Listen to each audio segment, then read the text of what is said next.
环球大战线深入世界最前线，全球各地的观众朋友，大家好，我是叶思敏。今天节目我们会来关心到今天最大的主题是日元逼近160大关了，又再次逼近了。这个时候呢，日本怎么做？狂卖美债来自救。现在呢，我们来看到最新有关于日债的部分，殖利率飙破了4%。爆出40年来最大的一场危机，美债的部分现在其实也是压顶自身难保了哦。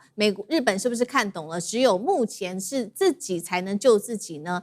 另外，关心到日本的退休族现在非常的惨哦，每月得倒贴4.2万元来做生活上的支出。今天就这些议题，我们会做深度的剖析。先欢迎在场来宾，首先欢迎陈立伟、孙大千委员。大家好。淡江大学财经系教授聂建中老师，思敏，各位观众大家好。资深媒体人彭华干，华干哥，思敏好，大家好。好，观众朋友，今天节目开始前，记得帮我们节目按赞。而环球大战线的会员频道，谢谢观众朋友们的支持，记得要按下加入键才能成为我们的战友。谢谢 Martin， 还有谢谢雨欣，还有许多位，不管是新马跟中国大陆，还有在美国的华人朋友们的支持，有越来越多的朋友们跟我们提供意见，跟我们打招呼。今天一样的，希望跟我互动，写下私密，我在哪一个城市收看，我会亲自的来做回复。有关于现在日本的危机哦，包括了在日元跟日债上，我们赶快来看最新的状况。来看到首先呢，6月份日本为了要救它的这个继续贬下去的日元，因为现在又再次的逼近了160大关了，所以它怎么做呢？就是自救啊，大卖了264亿的美元的美债。让它的持有规模现在降到只剩下大约是1兆多美元了。注意了，这个数字哦，是这一些主要的美债持有国当中，它是减持最大的一个国家就是日本了。大家还记得吗？当时7月份日币不是狂贬吗？所以美日当时就讲好了说，好，我们为了要救日元，大家2个国家一起联手起来去压住日元的贬势。结果呢，确实我们看到日元稍微喘了一口气，现在继续的贬下去，让人不得不问，日本现在是不是也已经看懂了？就是说，对于美国对他们的帮助可能只是一下下的，而美国现在呢，过去它是作为亚洲金融市场的重要国家，现在是不是美国也自身难保了呢？日本的疑问就是来自于许多最近我们讲的美国的经济数据显现真的表现非常的差。首先啊，我们看到了就是美元的部分，它的美债呢已经快要突破40兆美元大关了，而且可能是在短短几天之内就会突破40兆美元大关。尤其来看到长天期的美债殖利率创下新高，30年期创下20年来的新高，更不要说还有庞大的财政上面的赤字，还有美元光是这个每一年利息的支出就高达了1兆美元，还有通膨的压力等等，都让日本是不是觉得说现在自己只能靠自己了呢？所以今天节目一开始先请教委员怎么看日元，即使在这个日本政府出手救市之下，还是继续的贬，现在逼近了160大关，狂卖美债都没有用吗？那另外就是有关于美国的国债的部分，他们也是不是认为美国真的是救不了他们呢？因为1988年的时候，美国国债只有5兆，现在已经逼近40兆了。那日本接下来还剩下什么牌？委员怎么看？对，其实现在的美国，特别是美债啊，已经面临了一个我们号称叫做完美风暴的局面哦。所以很多人说，也许美债大到不能倒哦。可是如果今天我们把这些所有的完美风暴的因素通通都加在一起的话，那么接下来对美债来说，恐怕是一个非常大的挑战跟冲击哦。第一个问题是什么？就是刚才思敏提到的，美国现在的这个债务已经奔向40兆了哦。那么奔向40兆就算咯。过去在33兆的时候啊，我们那个时候看到说30几兆一路往上奔，这个速度非常的快哦，在很短的时间之内，就这个债务就累积到将近40兆。更重要的一点是，它的殖利率也在同步攀高。殖利率代表什么？代表我美国要跟人家借钱，我发行美债，我要付多少利息？所以当殖利率越来越高的时候，就代表我的利率的负担就越来越重了。所以你们现在看到的，我们大家看到的30年这个长天期的美国公债的利率已经到5.22了，而且持续有可能在往上攀升哦。最主要的原因就是因为美国的财政状况很糟，它每年在原本的利率下就要付掉1兆美元的利息。如果美债的殖利率持续攀高，那么接下来它要负担的利息可能超过1兆美元。它一年的 GDP 只有33兆，那么你光利息就要先付掉1兆了。那所以大家对美债现在最大的疑问是什么？美国会不会债务违约？所谓的债务违约，不见得是美国会倒闭哦。很多人说美国大到不能倒，的确，但是美国会不会债务违约，这是另外一回事哦。比如说，美国有没有可能像川普当时讲的，说你所有的盟友持有我的国债都拉到100年，100年以后我再还你，有没有可能？那川普有这样的想法哦。那么美国有没有可能要求在利率上打折？这些都是债务违约啊，就我还不起这么多利息了，那我要不要来做个债务打折？以美国用地缘政治的压力去压迫这些持有美债的盟国，不是没有这种可能哦。所以就牵涉到第二个问题了，为什么大家在卖美债？因为大家就怕万一他债务违约了，我怎么办？或者万一他拿地缘政治风险来威胁我的时候，要我把这个时间拉得更长，利率降低打折，我究竟是要答应还是不答应呢？与其到时候损失，我不如现在就把美债赶快能卖掉一些就卖了。那你更不要讲，还有很多跟美国不对盘的国家，包含像中国大陆，他了解美国磨刀霍霍的就即将要面对它了，他当然宁愿卖美债，改为持有实体的黄金啊，这更为保险呢。那么第三个问题就是日本现在正在卖美债啊，他为了要救日元嘛。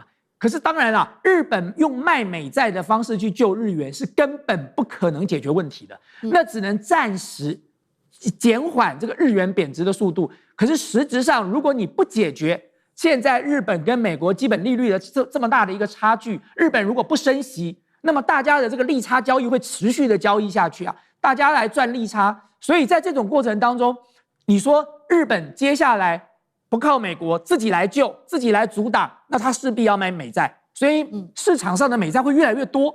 各位知道，当美债越来越多的时候，这代表什么？大家不要美债，可是美国现在又要跟大家借钱，所以我只好用更高的利息来借了。这就是为什么最近我们看到的整个美债的殖利率往上攀升。那么同时，日元要救，我刚才也提过了，几乎没有办法，除了升息没有办法，要么另外一条路就是你干脆就放手让它贬，贬到另外一个平衡点。那么这个平衡点可能很低哦，也许160、170、180都有可能。但是你唯有如此哦，你就只有2个选择。但是市场干预绝对不可行，这过去的这个金融操作的过程当中都一再的证明，除非你日本有无穷无尽的子弹，但是你没有，所以你最终会耗掉子弹，然后把这些子弹反而送给了那些去做炒汇的人，变成他们的收入了。那么这并不是一件聪明的事。好，所以其实日本也看到当前美国的经济上面的问题，他们现在靠自己来救自己，但是看起来卖美债对于现在当前的日币狂贬来说，可以说是杯水车薪。那这个就是有关于日元的问题，到现在仍然是无解的。那日债的问题，现在看起来可能又是另外一场即将引爆的金融风暴吗？尤其我们要来看到的是，人家说这个叫做40年来最大危机，震惊金融圈、央行跟投资机构，就是因为8月18号这一天，日本10年期国债殖利率冲破了将近2.9%，已经超过2.9%，创1996年以来最高，30年期更糟了，这个殖利率更是正式突破4%。目前日本债务是1100兆日元，什么意思？就是占 GDP 占比已经超过了250%了。有专家说，比当年的希腊危机还要更危险，真的是这样吗？下一场风暴会落在日债，先是日元，再是日债吗？那聂老师怎么看？OK， 欧债危机的时候我研究过啊，那是金总会，我们那时候接到第一个案子就是我接的，所以对当时的那个日本啊、美国啊的债务我有所了解。当然，欧洲最主要是欧洲5国所带动的这个英德法加5国的总债务，在2008年的时候，他们是总共欠10兆美金，当时就研究了日本和美国也是10兆。2008年大家去看一下，都是10兆美金。那这个三角都的问题，为什么欧洲出问题？是因为有2个重要的东西我们必须要了解。我们在玩债务，你会出问题。第一个结构性会出问题，叫 structural problem。第二是 liquidity， 叫流通性的问题。我坦白跟各位报告，其实欧洲出问题是这2个问题都是大问题。第一个，大家国债都是互相向别人借；第二，流动性呢，只要呢你缺钱呢，就会人家可能就对你债信不保，就你们没办法流通了。可是美国这个问题呢，会出在哪里？美国结构性问题很大，它现在已经突破40兆了，很有结构性问题。可是因为它印钞票，大家会买，所以流动性问题没问题。日本其实没有问题啦，从某个角度，但是我要讲后来有问题了。当时也是10兆，其实现在其实用当时的汇率1:120也是10几兆哦。现在呢，其实日本的这个 GDP 是4.4左右，4.3、4.4的 GDP， 它现在欠的现在美元算是8.7、8.8，是200%了。坦白说，200%其实是非常高，因为国际间的国债的临界点，一般的国家是60%，200%非常高。好，那现在它为什么不出问题？因为它是内债，日本人是欠自己的钱。像台湾的债也是，像台湾它有88%是内债，海外它不怕别人把你抽针倒。现在问题出在里面，也就是你知道，现在日元一直贬。他要救，一个是央行这边要救汇率，刚刚有讲到，讲不好听点，你要创造日元需求，你去卖美债，你 sell US dollar， 你 buy 这个Japanese yen， 但重点呢，外面投资客更清楚这个市场导向，市场有力量比政府两做，你的力量有限，能力有限，在此时的美国也不行，这时候呢，你还是一面倒，还是输。第二个，你现在用财政地方来了，就属于财政部分，你要用 consumer tax， 叫做消费税，大家都知道啊。他从这个1989年沿路从3%、5%、8%、10%，因为我本身在日本的消费，我非常记得这个情。现在2年要维持，今天降到1%，未来你的黑洞就产生了，你将来还要去补足未来的少的税收。现在一个国家在财政上2大问题，就是 debt ratio， 就是你的国债除以你的 GDP 不能超过60%，超过60%是要看你国力的大小。第二个呢，就是你的财政赤字的 ratio， 财政 ratio 就是你的这个deficit， 就是你不要超过3%，它现在刚好要到临界点。那什么是这个所谓的财政赤字呢？也就是财政预算里面的政府的支出减税收。你现在的支出说不好听点，我们要强调一个，你现在国债主要是一个利率一直上升，你现在10年债、30年债，我们换算成了 yield 叫殖利率，现在是10年债2.9多，快3，那这个30年其实4哦。你要知道，这是一个非常高利率，这个高利率叫做对国际有算，对日本人来讲，它又是国债，他会觉得非常高。我告诉你，日本有个很奇怪的现象，1986年广场协议之后，85年9月22号广场协议之后，1989年产生了他们的所谓的 crash 之后呢，失落30多年之后，日本人在40岁以下的人几乎没有体验过高通膨，没有体验过高利率，也没有体验过现在突然你要换汇出国那么贵。又加上好，政府要我继续买国债，发觉什么3%、4%，我划不来。我跟你讲，当你的内在不支持你国家，这是后面我讲的流动性的问题，未来会产生。他现在不会被国际抽资，但是他的自己日本人会受不了。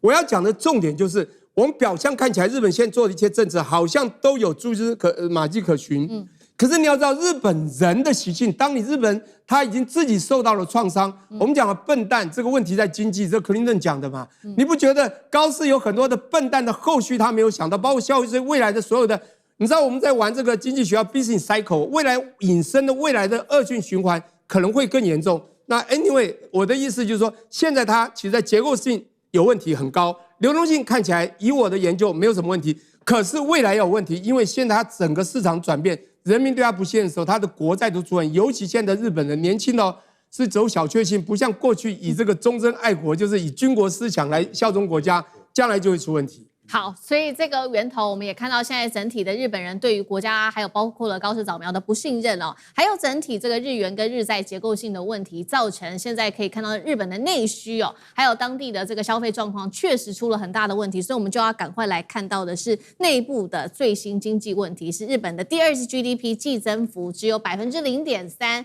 远低于原本市场的预期，而且私人消费明显下滑，资本支出也因此下降。但是这个时候碰到的是日本国内有高通膨的问题，影响最大的就是65岁以上的退休族，这不是一个人，是一个群体的一个问题。所以我们要来看到一个细节，比如说我们拿一个案例来看，这一位是72岁，她叫做菅井女士，她独居在这个新泻县村上市，距离东京5个小时的一个地方。她说呢，每个月的退休金是11万日元，但是重点来了，因为现在中东不是在打仗吗？导致这个能源成本啊，还有这个燃油啊，全部都上升，已经占他月收入的1/3了。他说生活可以说是陷入拮据，无奈表示没有钱的时候只能忍着，因为他真的别无选择。我们刚刚说的这不是单一案例哦，所以在当地有许多的人类似这位女士一样，他们就一起发起了在当地的一个请愿活动。12月的请愿活动就是要求高市早苗说，你已经注意到现在日本国内高通膨的问题了吧？你这个退休金是不是也应该要跟着涨，来救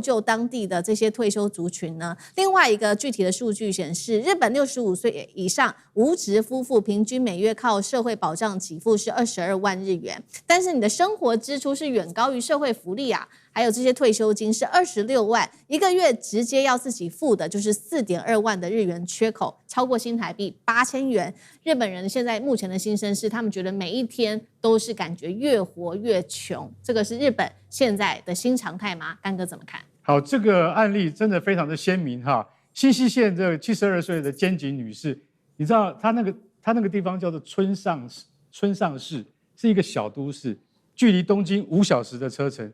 5小时，你说好像近吗？好像也有点远啊。但是我坦白跟你讲，它还算是在，就说是在繁华地区的乡下地方。那它那个都市有一个，就是等于是日本普遍的现象，就是说你一打开门，你看到左右邻居，他65岁，他66岁，他67岁，他自己本身72岁，你就会发现说啊，我们这个是老人都市。4成5的人口高于65岁，大家就晓得，那这65岁应该是颐养天年啊，含饴弄孙的年纪嘛？不是。这个菅井女士，她在70岁之前，她还在食品工厂上班，她老公也是，后来她老公得了癌症啊，不幸在去年去世了。那你想，那本来是夫妇2个一起住嘛，那子女在外面，其实2个人的话应该可以支撑一个家庭，你错了。当他剩下他孤单一人的时候，他发现他本来他现在已经就退休了嘛，他本来一个月大概有11万日元退休金，11万等于多少台币呢？不到3万块，不到3万块，在台北非常拮据了，你什么都不能乱买。那发生在他那个乡下地方也是一样，大家知道日本老实讲一句，他已经30年没有涨过薪水了。因为通膨紧缩嘛，大家知道，通膨紧缩就代表什么？代表你的东西不能够涨价，所以一直来讲，不能涨价的话，那怎么办？企业赚不到钱，企业一赚不到钱，我就没有办法给员工加薪，员工不加薪就不敢购买。如果你要稍微涨一点价的时候，你还要跟社会大众すみません，对不起，我必须要涨2%、3%，我告诉你。消费者马上痛骂那不像，就是说，不像世界上其他地方或者是资本主义的地方，就是说它涨价一定是有原因的。可是它在这边是不准涨价。日本就是一个很奇怪的一个，就是说它是一个社会体制嘛。刚刚那个聂老师讲的很对，他说以前军国主义在的时候，我还可以，我们缩紧肚子，我们也要撑下去。可是现在不是，现在已经不是这个样子啊。你现在他们。老年人65岁到74岁的老年人，他几乎是一个月因为在就是说社会福利上面可以支撑你26万日元，但是他们现在就是说已经超出21%的支出，也就是每个月要多支出4万2千块日元，去哪里找？找不到，你只好从哪里？你自己的存款，你已经70几岁了。对，菅井女士说，我一个月。就花掉我退休金的1/3，我什么都不敢买，我根本不敢见我的儿孙。为什么？因为那都要花钱。我坐一趟计程车去东京看我的儿孙的时候，我要花1万块日元的计程车钱，我不敢。所以你要知道，日本它现在如果说它继续贬值，日元继续贬值，对于日本国民最大的影响是。不是那些有房有车有股票的那些年轻族群，而是很多数的在乡间生活，在日本的，就是说在乡村的，就是不是像城市那么进步的，也没有那些资产的绝大部分的老年人，而且这个老年人的比例越来越高，对，这就是日本的国家危机了。好，谢谢干哥，那我们休息一下，马上回来。观众朋友们，我们要开会员频道啦！因应呢美中、中东还有印太的乱局，你看到的是新闻，我们看到的是背后谁在操控这个世界。加入会员可以取得独家视角的通行证，你将优先取得更深的观点判读，包括了核心真相分析、历史脉络拆解、局势推演逻辑。同时解锁会员勋章、优先互动权、问题解析、幕后花絮，支持我们制作高品质的影片。点击下方的加入键，一起成为战友吧！我们会员频道见。接下来我们要关心到的是伊朗暗杀逼川普换机，可是陪着川普搭机的是今天这一位，我们会来看到35岁的他的贴身的助理，这一位叫做娜塔莉·哈普哦，那么被称为叫做安抚奶嘴，竟然比国务卿对川普来说还要更贴身，到底怎么回事？另一方面，我们今天也会来关心到的是白宫现在封杀中国大陆的 AI， 但是川普家族却是靠大陆的 AI 模型在吸金获利。怎么回事？今天我们会做深度的剖析。先来看到，川普现在眼前面对的问题真的很多，除了伊朗要暗杀他之外，还有就是身边的亲信政治、绯闻争议跟他的家族利益问题。今天我们会来一一剖析。首先看到第一件事情，川普日前不是因为这个伊朗要暗杀他吗？所以他在飞回美国的路上的时候，他当时说要换机。当时换机的时候，旁边呢留在原来的飞机上叫做诱饵飞机的人，包括了国务卿卢比欧，还有呢这个财长贝森特跟大批的幕僚。但是跟着他坐上另外一架飞机的人是谁呢？就是35岁的娜塔莉·哈普。娜塔莉·哈普她金发亮眼，我们可以看到长相真的非常的亮丽，而且能力很好。她的小档案是她过去曾经是电视台的主持人哦。后来进入到了川普的团队里面来工作，主要的工作非常的多，包括要帮川普整理列印他的新闻资料，还有民调的整理，社群的贴文都要经过他先写好再给川普看，还有各种的文件等等的处理，被称作人肉印表机，并且呢，因为他离川普最近，所以川普想要看什么、在意什么，甚至知道要怎么安抚川普的情绪呢，都是由哈普来掌握的，所以又叫做安全台，甚至叫做安抚奶嘴等等的称号。那么他的角色现在看起来就是已经明显不只是一位行政助理这么的单纯而已吗？因为我们也要看到最新来自于媒体的爆料说，曾经有发现他在深夜进入川普在海湖庄园的私人住宅当中送文件，让第一夫人当时梅兰妮亚非常的尴尬，这是一件事情。另外一件事情是发生在去年的秋天，被曝曾经进入川普私人飞机的卧室，让部分的工作人员感到非常的震惊哦，因为他们说那里是他们不敢冒险进入的地方。所以呢，针对于这样子的一个传闻，我们看到不仅仅是民众在传，媒体在报，民主党的参议员是这样子针对这一起事件。当时就非常的气愤，他就讽刺川普只是整天想要打高尔夫球、炒股票、盖宴会厅，甚至带着哈普搭乘卡达提供的空中宫殿来去出游，根本没有心要好好的治理国家。而17日，川普在接受 CNN 的记者追问有关于他跟哈普的这个关系的时候，他直接叫他安静哦，并且转移话题。我们今天会特别来关注这件事情，是因为呢，他是他身边非常重要的人，可能会影响到川普的政治上面的决策，所以干哥您如何看目前针对于媒体的各种报道？好，这个 Natalie Hope， 她现在是白宫的风云人物，为什么你知道？大家晓得，她现在等于是川普最贴身的助理啊，她不算是幕僚，因为她的出身背景是美国电视网的一个主持人。事实上，她的新闻资历还不够深，但是呢，她的主持的功夫还算不错，所以说因为这样子，其实他本来就是川普的支持者，但是他为什么会接近川普呢？其实这个故事是有洋葱的。我们看着他的亮丽的外形，大家要晓得说他是怎么样跟川普接触的，因为他是骨癌的患者。那他这个因为川普在第一任的时候有大力推行，也就是说他要那个就是一个法案啊，就是叫做试药权法案。什么叫试药权法案？就是一种新药可以对骨癌有效的，他就毅然的，就是 Natalie Hope， 他就毅然去接受了，因为这是川普总统推行的法案。后来你知道奇迹出现了， Natalie Hope 的骨癌痊愈了，从此以后他对川普五体投地，总统你是我一生的贵人，我这一生毕生我都要贡献于你啊，对，我只在乎你。听了这个反对党的阵营，鸡皮疙瘩都起来了。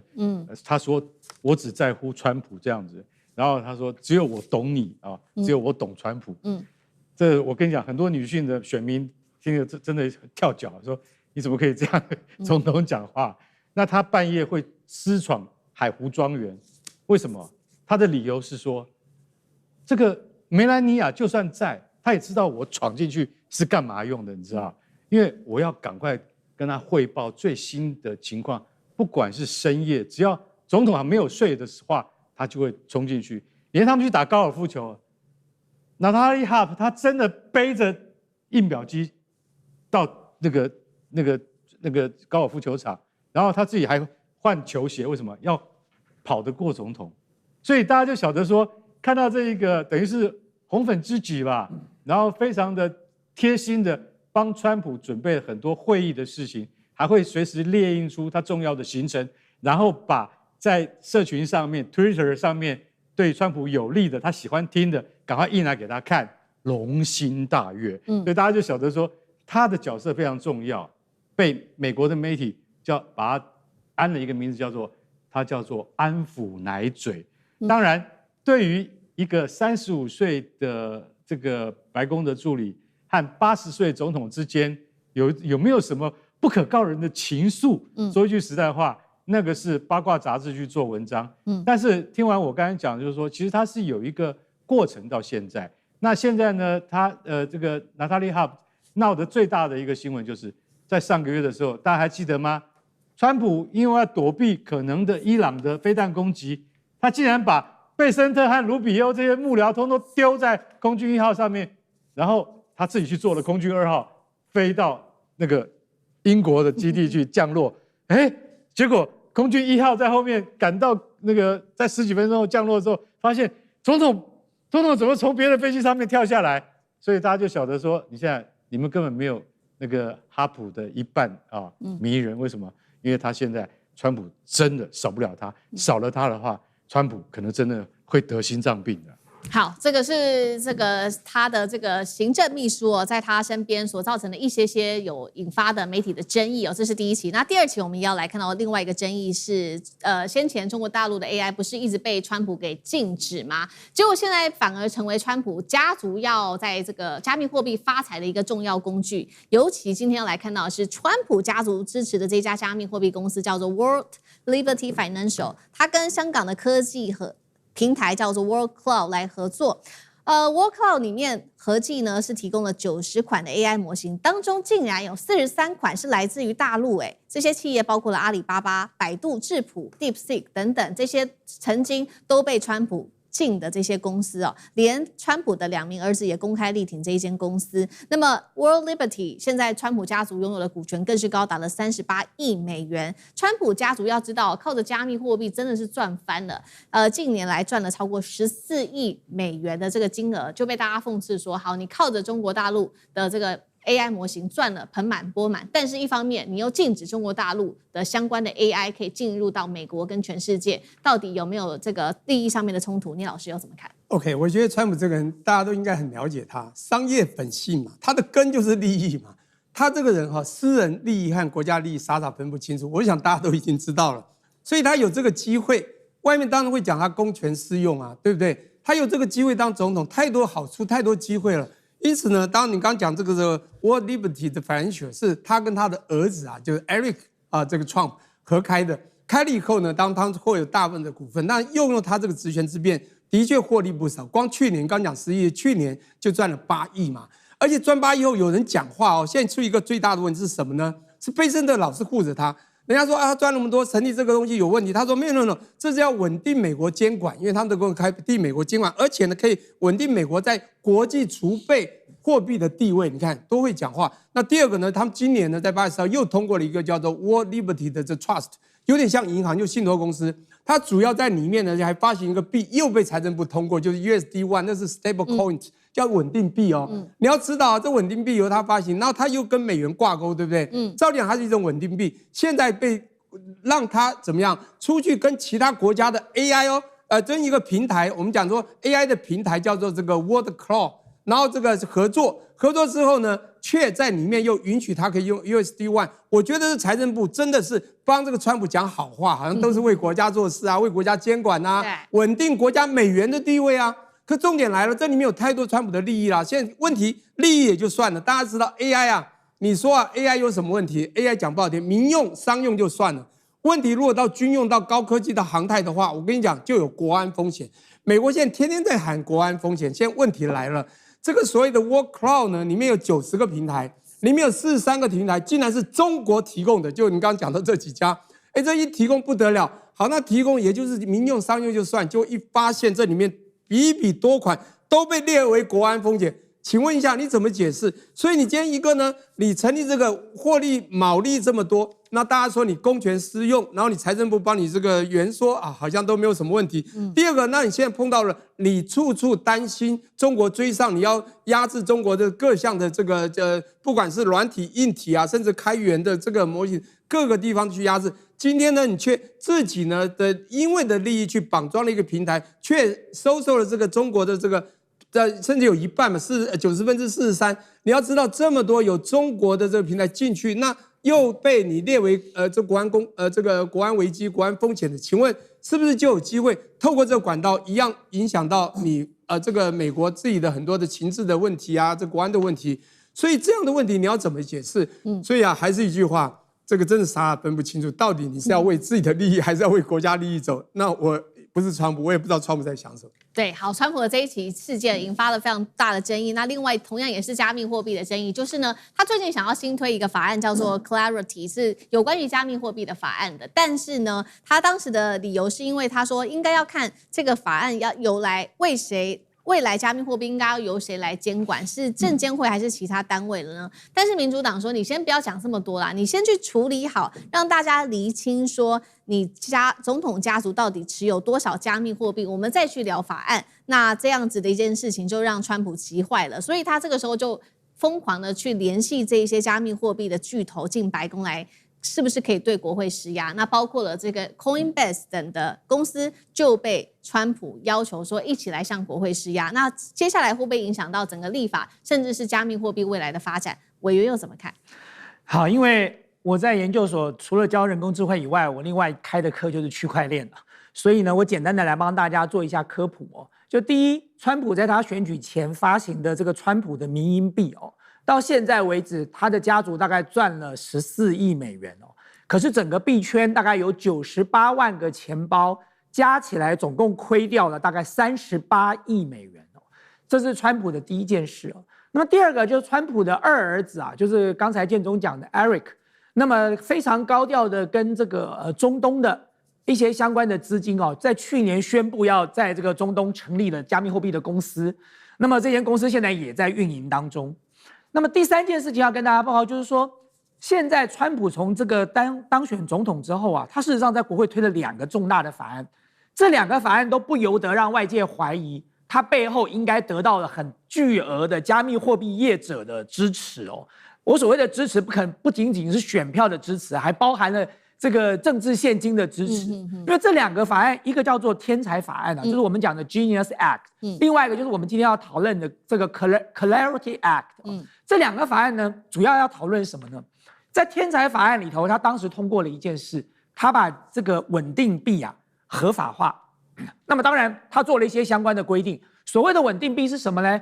现在稳定币通常是绑这个法币的稳定币，所以我们最常听到的就是 USDT、USDC 哦，这就是以绑定美元，就是我1颗稳定币等于1美元，我锚定哦，这叫做稳定币。但是事实上，各位了解哦，就是通常绑定法币的这种稳定币哦，是直接挑战每一个国家的货币主权的。就是发美金什么时候轮到这家公司来发美金了呢？就明明就是我财政部或者是我 FED 的工作啊。这个台湾也是，如果今天有一个稳定币是绑台币的，明明这个新台币是这个央行来处理的啊，什么时候轮到一家公司来发行呢？所以通常啊，在国际这个上，对于稳定币啊，每一个国家都是采取收拢的政策啊，就是说我自己来发，我不要你发。所以像人民币很早就开始发数位人民币，它的意思是什么？就是我如果有人民币的稳定币，就是我这个人民银行自己来发了。但是川普在这个法案却走完全不一样的道路。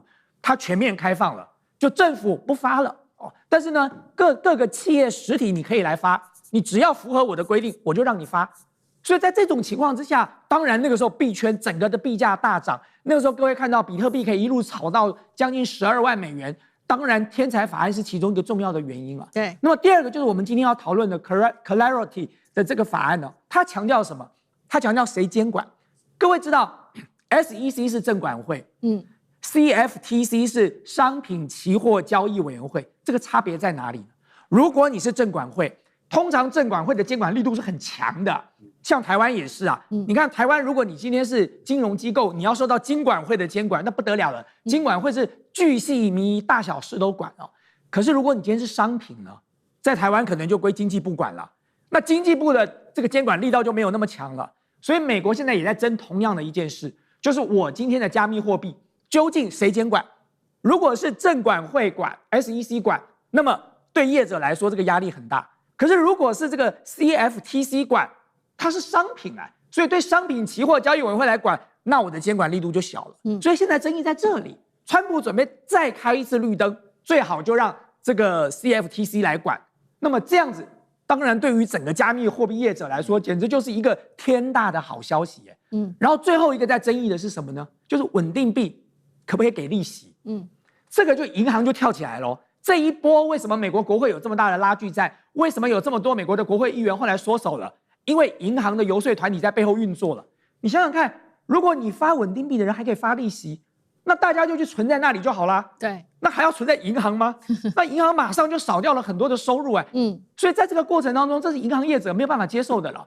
所以因此这一波在美国国会所造成的相关的争议，大概就是这几点了。好，谢谢委员。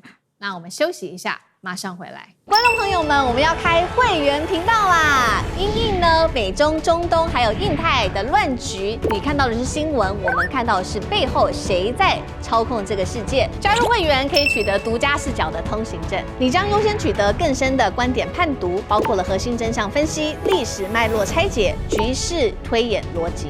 同时解锁会员勋章、优先互动权、问题解析、幕后花絮，支持我们制作高品质的影片。点击下方的加入键，一起成为战友吧！我们会员频道见。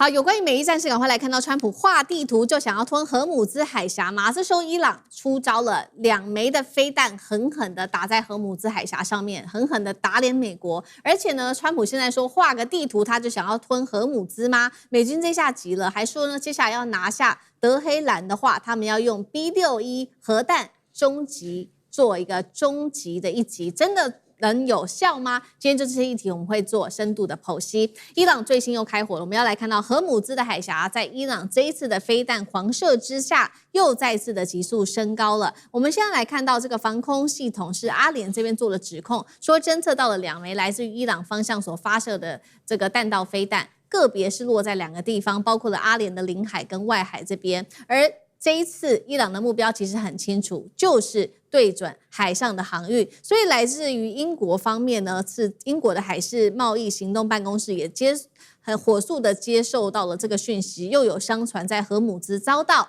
抛射物给击中，而因此呢，机舱受损，还传出了有伤亡的一个情况发生。这样子的一个事件，可是吓坏了不管是船东啊、保险公司或者是邮轮船长。所以我们现在来看到荷姆兹目前的船只真的是大幅快速的减少。首先我们来看到战前每天大约是130艘左右的商船穿越这边，但是现在只剩下6艘船开在荷姆兹上面了，超级邮轮也因此我们看到他们的保险费狂飙，单日的运价飙到了现在是来到了51万美元的一个最新数字，创6月下旬以来最新高。而在此刻，伊朗继续的撂狠话，他说：“美国，你如果不履行当时6月份你答应好的事情，也就是解除港口的封锁、制裁跟对于这个伊朗的军事威胁的话，那么荷姆兹你就不要想了，我们永远都不会让荷姆兹海峡去开放的。”川普针对伊朗不断的呛声，他怎么应对呢？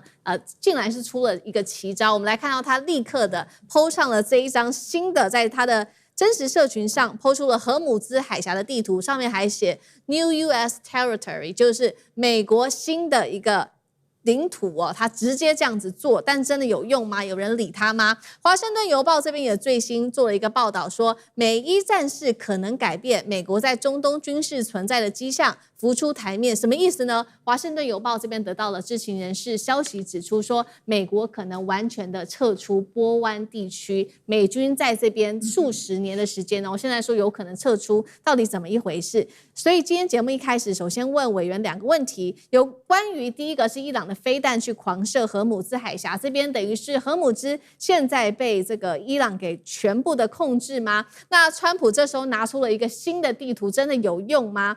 是不是精神状况等等也有出问题？再来就是波湾地区了，美军如果真的撤出了波湾地区，等于数十年来是当地最大的一个巨变，也宣告美军在这边的中东霸权正式瓦解吗？委员怎么看？现在在控制海峡的当然还是伊朗啊，如果不是伊朗，美军早就退回去啦，这场战争就结束了嘛。因为川普定了一个最简单的目标，就是荷姆兹海峡重新恢复自由航行啊，他其他的最近都没提了，不断的在讲的就是荷姆兹海峡了哦。但是现在显然荷姆兹海峡还是牢牢的握在伊朗的手上嘛。如果不是川普昨天干嘛说要把这个阿曼炸烂呢？就是因为阿曼跟伊朗准备要谈妥一个协定哦，准备来瓜分通过荷姆兹海峡这些服务费的利益了。那么现在的状况是什么呢？现在的状况是美国已经被伊朗看破手脚了。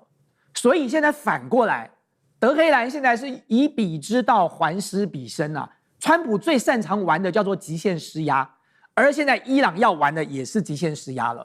对伊朗来讲，你想想看，他准备了快30年，然后呢，付出了这么大的代价，光是领导层就死了100多个，被这个斩首猎杀掉了。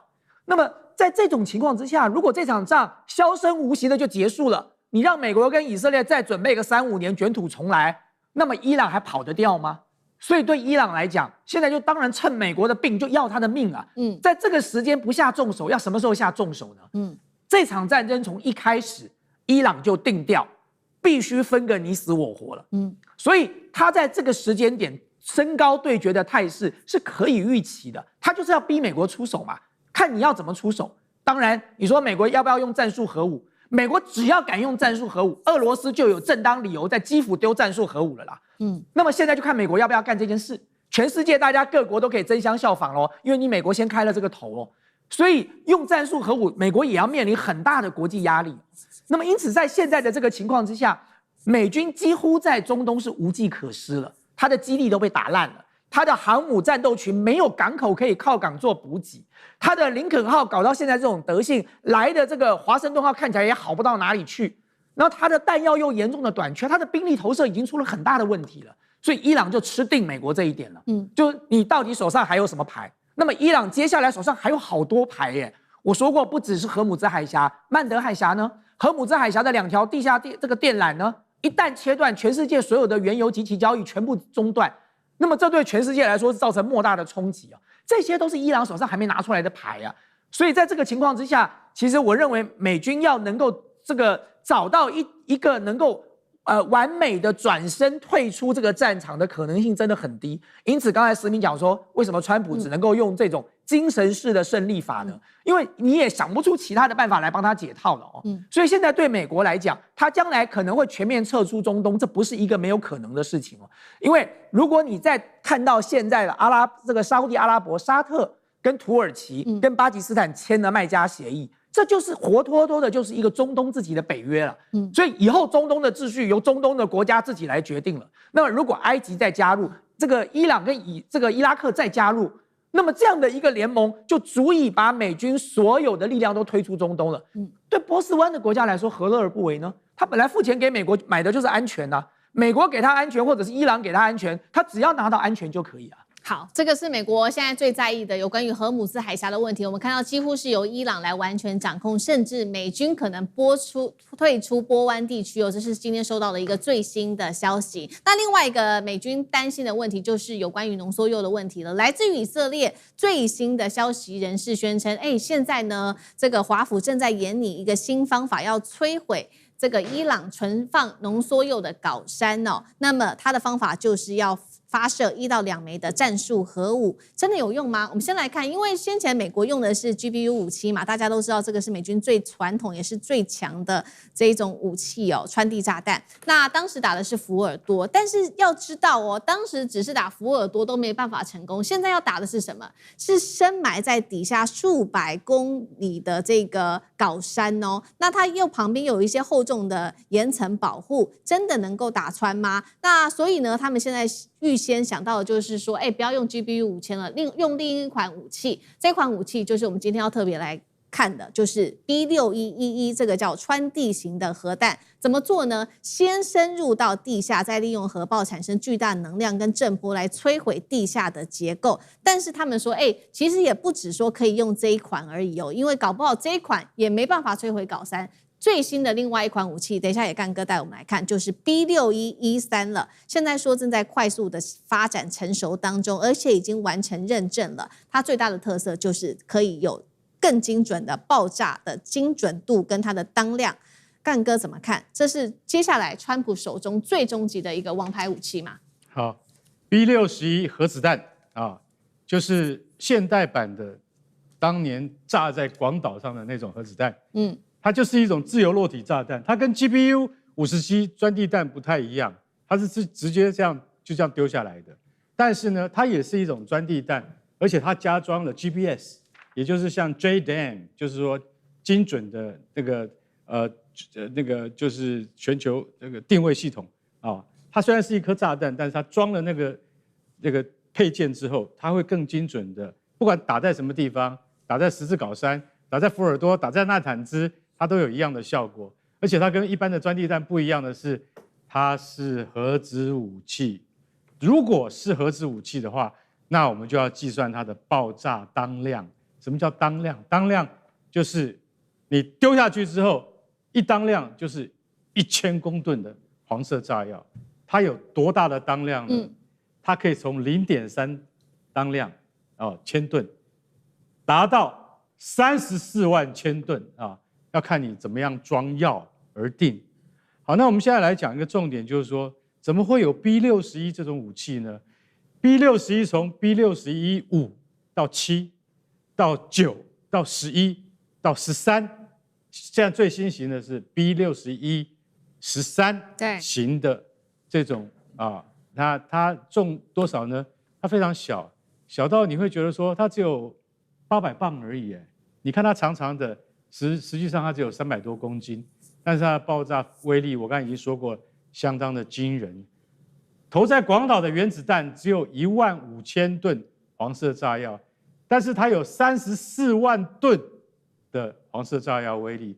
大家就去想，它一旦投下去的话，它对当地会造成什么样的影响？当然，不管福尔多、纳坦兹或者是十字镐山，可能都是人烟罕至之地了，它不会像广岛。一挨炸就死了8万人，那么可怕。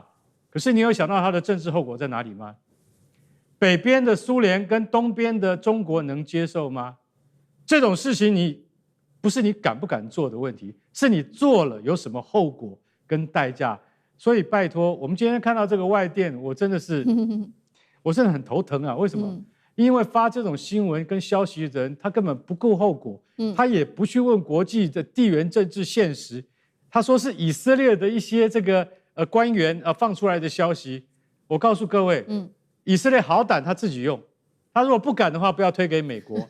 美国也不是傻瓜，我今天用了这个东西，2个国家，2个世界最大的强权就来问你，你为什么用了？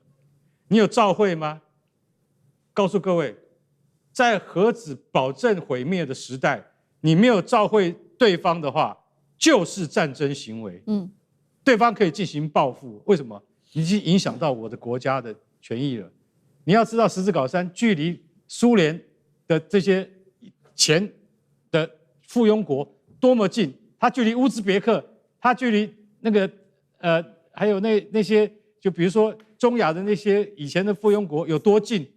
你如果造成他们的损害的话，是不是对俄罗斯本身造成损害？那个就是宣战了。还有对中国新疆而言。也不会太远，顶多1000公里而已。辐射层会不会飘到那边？我现在先跟各位讲，大家还知道1986年的车诺比核灾事件，到了10年以后，1996发现这个地方的那个核辐射高达1万伦琴啊！我跟你讲，只要500伦琴啊，人畜就会死掉。过了10年还这么重啊！所以我今天如果说投了一颗 B61，我会造成多大的国际反应？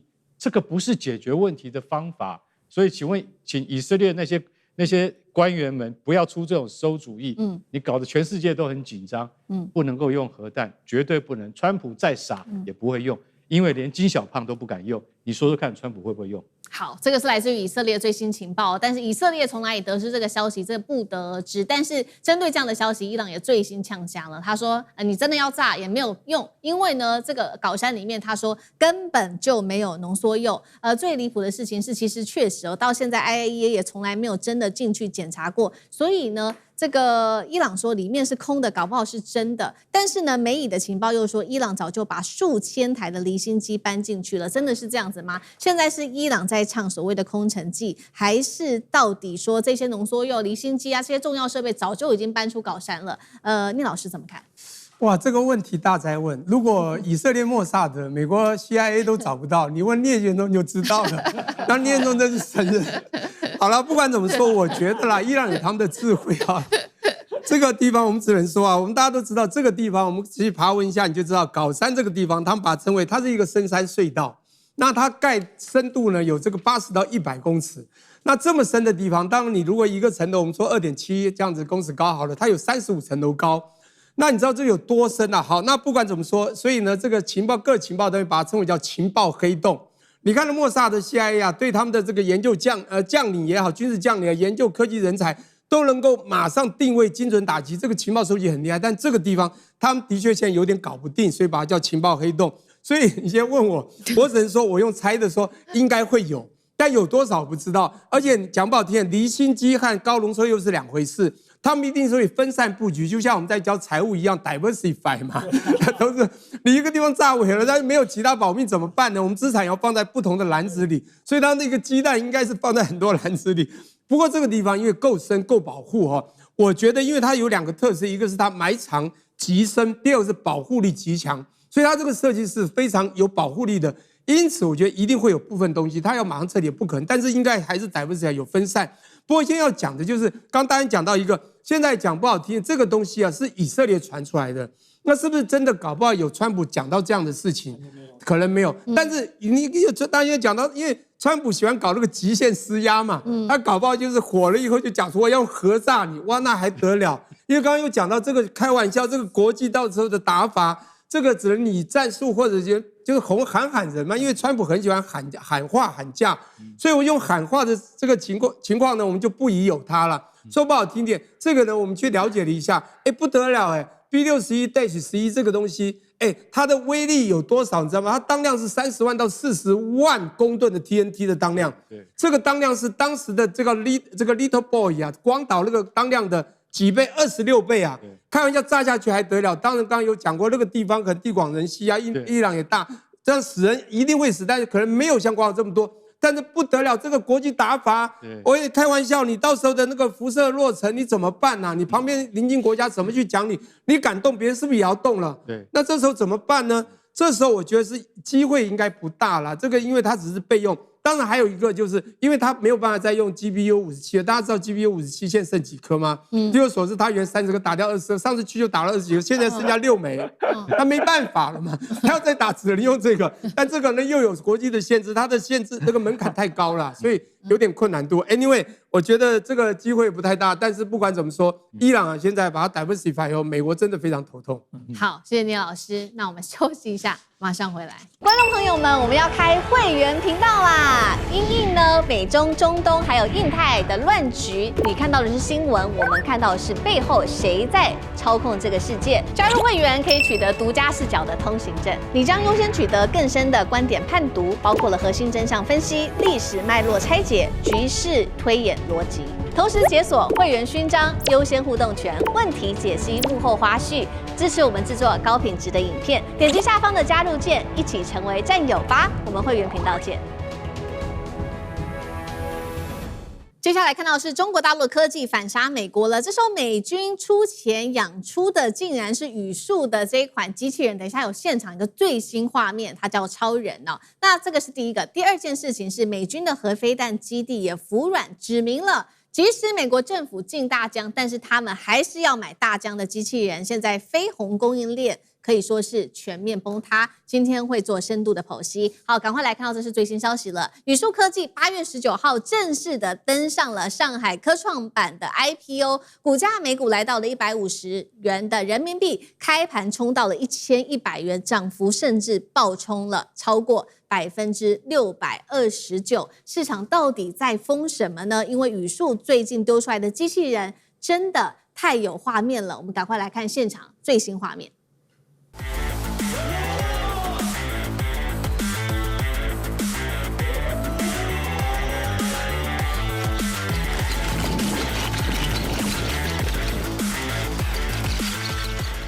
您刚刚看到是在17日这一天最新公开的新型的人形机器人，它叫做 Superman。我们来看到它的一些基础的小档案哦，最高速度可以达到12公尺，什么意思呢？它已经打破了牙买加当时呢短跑传奇人物博尔特100公尺的记录，而且刚刚我们也看到它一直这个上下跳嘛，这个跳跃最高的高度甚至超过了2公尺，突破了人类的极限，因此备受关注。这一次宇树的成功也和这个美国竟然有深度高度的关系哦，尤其我们要来看到来自于路透社的独家报道，他说宇树当初成名是靠4足机器人的，那它的源头竟然是美军所资助的一个研究，当中美军资助的就是它的 MIT 的研究，后来呢中国大陆就使用它这个公开的技术来做4足机器人，所以呢意思就是说大陆在拿到了美国的这个公开技术之后，就快速的把它工程化、商业化，最后试错之后迭代更新，甚至量产，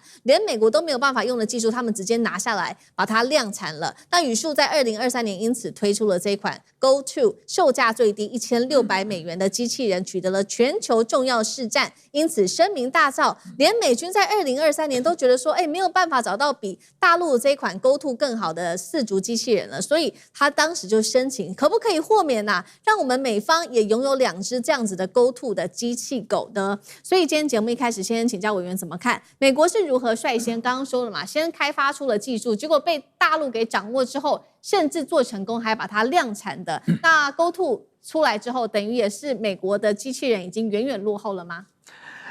当然啊，那么当时美国国防部的这个计划案，其实原本的这个合作的对象是大家常常听到的叫做波士顿动力啦哦，所以呢，最早的4足机器人，包含那个机器人的后空翻哦，那个画面其实都是波士顿动力的。但是其实美国长期以来对于这个机器人的这个研发哦，早期并没有太重视哦，所以后来波士顿动力经营不好啊，他就转手卖给了谁呢？卖给了日本的软银哦，卖给日本软银之后呢，日本软银又在2021年把它卖给了韩国的现代。那韩国的现代在2026年把所有的股权买下来了，所以波士顿动力这间美国最早的跟军方曾经合作的这间机器人公司，现在是韩国拥有的。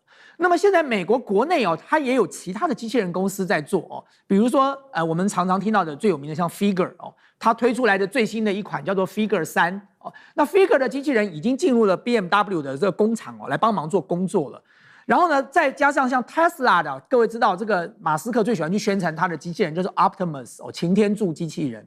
然后另外一家叫做这个 Agility 哦，它推出来的叫做 Digit。这个机器人有3种哦，所以现在美国现在在市面上大概看到的大概就这3种机器人。那我要帮大家比一下价格哦，就宇树机器人，它的机器人，我现在不要讲4足哦，这个4足机器人我们都常常叫做机器狗了，就是4足不要讲双足机器人。双足机器人宇树的售价是多少？大概是3万人民币，最便宜的3万人民币，贵一点的大概到9万人民币，3万到9万之间哦。然后呢，那你知道 Optimus 要多少钱吗？Optimus 要3万美金啊，就一个是3万人民币，这是3万美金哦，这中间差了大概6、7倍哦。然后再来 Figure O3 要多少呢？也是大概2.5万美金哦，所以一样的问题来了，我卖3万人民币，你卖2.5万美金哦，这个差多少呢？然后再来 Digit 卖多少呢？更狠，这个 Digit 的价格现在一直都降不下来，最早是卖到25万一台哦，然后你现在稍微降下来一点，可能也要个7、8万美金哦。所以在这种情况之下，当然宇树机器人是性能好 ，CP 值高，价格又便宜啊，所以它当然具有竞争力啊。那么现在中美之间的机器人的竞争，各位现在只是看到机器人的表演啊，各式各样的动作，但其实我要跟各位讲，中美之间的机器人竞争已经进入下一个阶段了。真正的机器人能不能够正式走入你的家庭，当你的这个家里的管家，帮你执行家里的业务？最重要的关键是在于下一个世代的 AI 大模型，我们叫做物理 AI 啊，就世界模型能不能够建立起来？当这个模型物理 AI 能够建立起来之后，未来的这个机器人它就有距离的概念，它有空间的理解，它知道物理的原则，它就可以真正走进家里头去帮你处理家务了。那么因此现在中美双方的 AI 团队都投入在做物理 AI 了。包含中国大陆最近砸了重大的这个资本去辅助了好几个团队，在做的就是这个。当谁能够把物理 AI 先跑通，那么中国大陆的这个语速机器人也好，其他的各式各样的机器人公司其实很多啊，上海的青龙机器人一大堆，这些机器人在配备到了这个物理 AI 之后，那才是真正的要令人刮目相看的哦。所以其实现在看起来，中国目前已经处于一个领先的阶段了，接下来他们还会遥遥的领先下去。好，这个是中国大陆的机器人哦。那其实现在美国也很担心啊，不只是来自于中国大陆机器人现在的输出之外，其实还包括了大疆无人机。那最新呢，我们都知道，美国早就已经把大疆无人机给列为管制的对象，但是呢，来自于美国自己军方内部却是寻求美国政府可不可以解禁。这个是美国的义勇兵3洲际弹道飞弹重要基地的采购文件，竟然现在呢白纸黑字写说我要大疆，不接受替代方案。原因是他认为大疆里面有一些功能是没有办法取代的，当中包括了射频跟飞行性能都是非常高的。要知道这五角大厦进这个大疆，说是以国安的理由，川普还要针对无人机课征100%的关税，甚至接下来还要继续进7项的军用级的中国大陆无人机产品。现在是连军方都反对政府的做法，到底怎么回事？压得住吗？干哥怎么看？好，这个真的非常有趣。这发生在哪里？发生在美国的那个蒙大拿跟怀俄明2个地方。为什么？那个地方叫做美国飞弹基地的最重要的指挥中心，好不好？那个都是深埋在地底下，这个几百公尺底下。那为什么要买大疆的无人机？而且他们用那个白纸黑字，用一个 A4 纸，就是说我要大疆，我就是要大疆，其他免谈啦。他想说，中国制的无人机这么屌啊，屌到说已经可以到，就连美国飞弹基地的操作人员都说我只要大疆。不是，我解释给大家听，就是说，因为大疆的特性是其他厂商做不出来的，它有3个特点。第一个特点叫专有电子协议啊，这个非常专业，这要问大千了。另外一个叫射频特征，非常专业。第3个叫飞行能力。他说，光这3点，美国自己本身厂商做不出来，只有大疆自己做得出来。还有最重要的价格，拜托，美国自己做的一台要多少钱？要6万美金、8万美金，不用，大疆只要3万美金，一半的价钱就可以了。所以我们要买6架而已。买大疆的无人机要做什么？我是飞弹基地，附有美国核子战的时候最后一级的功能，我干嘛要买大疆的无人机？因为就是可能在最后一级的时候要防备来自中国的无人机威胁，所以我们现在要开始训练操作员如何反制这些可能入侵的中国无人机，所以你一定要买中国的大疆无人机，你才能有办法来演练，拒绝所有任何其他厂牌询价、协议、探寻，通通不要，只要大疆。就是这么一个笑话。因为你要知己知彼，百战百胜，只能用对方真正的东西来再拿来去研究，你才能够预防未来可能100年之后发生核子大战的时候，我们没有办法对付什么？对付中国的无人机，所以我们要大疆的原汁原味的东西，就这么简单。好，那美国军方坚持一定要用，但是美国政府坚持不给用。那现在中国也出击了，最新消息是直接要求了美国联邦上诉法院给一个最新裁定，那确实现在也有裁定的结果。现在是说呢，法院其实对中国大陆是比较站在这边的，他认为说你到现在还是不能很清楚的告诉我说你到底为什么认为大疆跟中国国防是有关系的，他要美方去解释清楚。另外一方面，美国真的想要断中国大陆的供应链真的很困难，原因是在昨天陆军第8军团的一项无人机采购案被查出，承包商呢涉嫌使用中国大陆的封装晶片跟飞行的控制板，因为我们都知道大陆它掌握了一系列的这个无人机相关的供应链，从这个飞行的控制板、晶片、马达、摄影机模组、导航全部都有用到。你真的要去中化，有可能吗？聂老师怎么看？OK， 我觉得现在大家都已经很清楚知道，美国制造业空洞化，所以要 MAGA， 但是非常难。但是中国呢，相反的呢，它中国制造2025的这个文本之后呢，发觉它要把这种人制造强国嘛，资讯化、工业化，现在真正制造强国就是中国。当它一边制造中国变成制造业强国之后，它会出现1 C 加2 Q， 就是 cost down， 就成本非常低。第二个呢 ，quantity 会量产，没有错，会产能过剩。但是还有第三个，就良率增高，叫做 quality 也很好，所以1 C 2 Q。